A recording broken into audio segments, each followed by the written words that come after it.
มาสงขลาเมื่อได้มากินลาบหมูจ้อมกันฮะเนาะอันนี้ค่ะลาบหมูมีผักกับอันนี้แต่เป็นข้าวเหนียวค่ะเนาะมากินลาบหมูข้าวเหนียวจ้อมกันค่ะกูก็มาค่ะมากูก็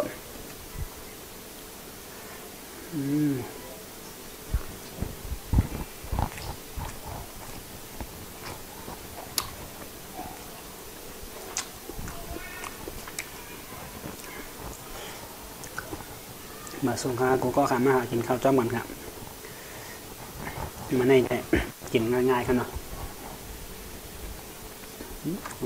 จอม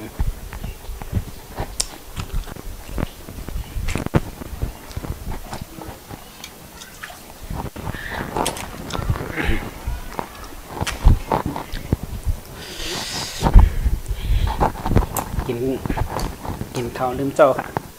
มาค่ะมาเขาก็กินข้าวนี่เผาไปอะไรกินข้าววันบองค่ะมาค่ะ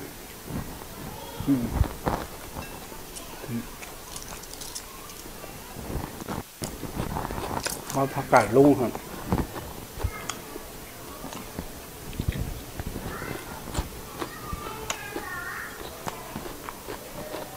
ครับ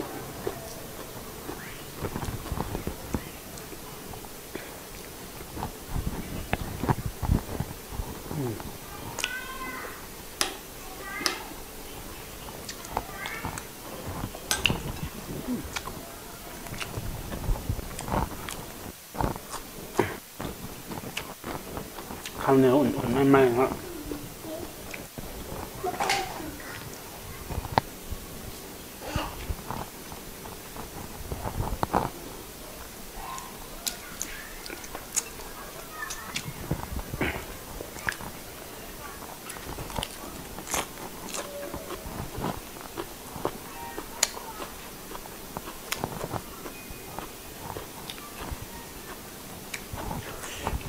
มาค่ะมาของกูก็ลาบหมูเผ็ดๆข้าวเหนียวไม่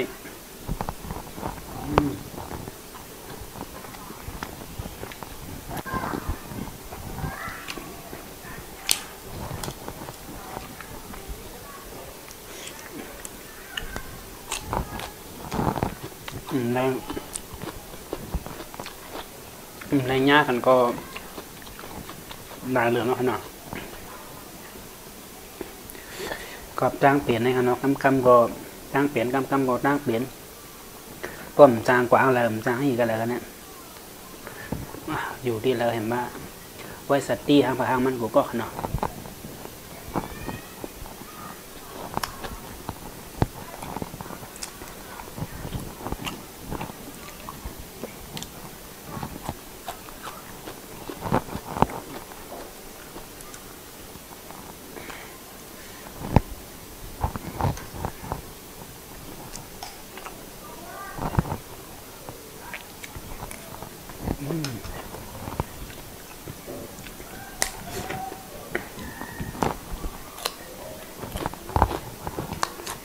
มันดีกว่าซื้อพักกับก็ตึกเจ้านะฮะจังเนอะเพิ่นแบ่งมาขายขนาดที่กาดก็เป็นไหว้วันเดียวกาดมีหินในค่ะพักมีเจลตังนั้นเนี่ยใบเมี่ยงค่ะ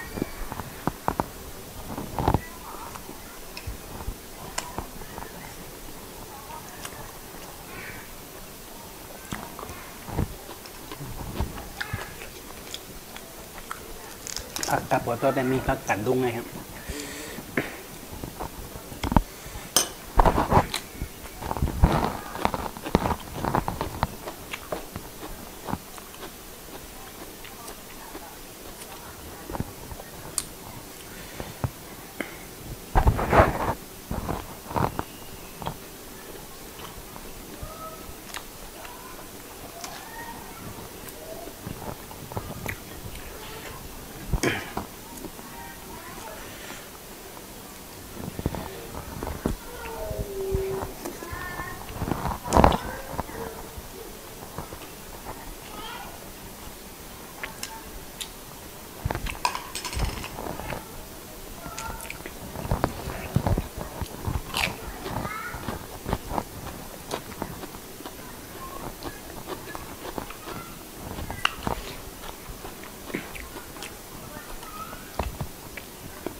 ผ็ดก็เผ็ดหวานก็หวานครับพี่น้อง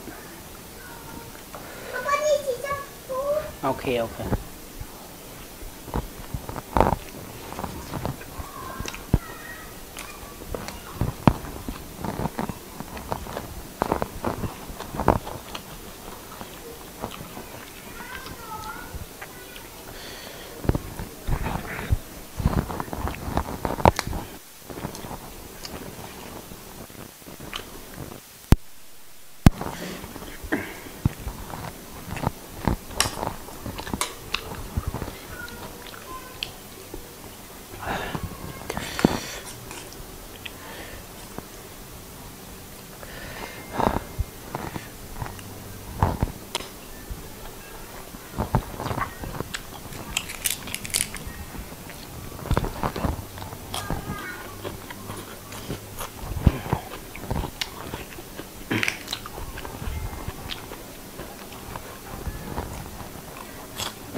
เพศดีนะครับพี่น้องก็ยินจอมกูก็ที่เข้ามาตัวได้มาปั่นแห้งกันเนาะอย่าลืมกดติดตามนะกด Subscribe กดหิ่งลำไว้ปั่นกันเนาะหนังดังนาเข้าขาดีได้มากยากกันเลยกันเนาะ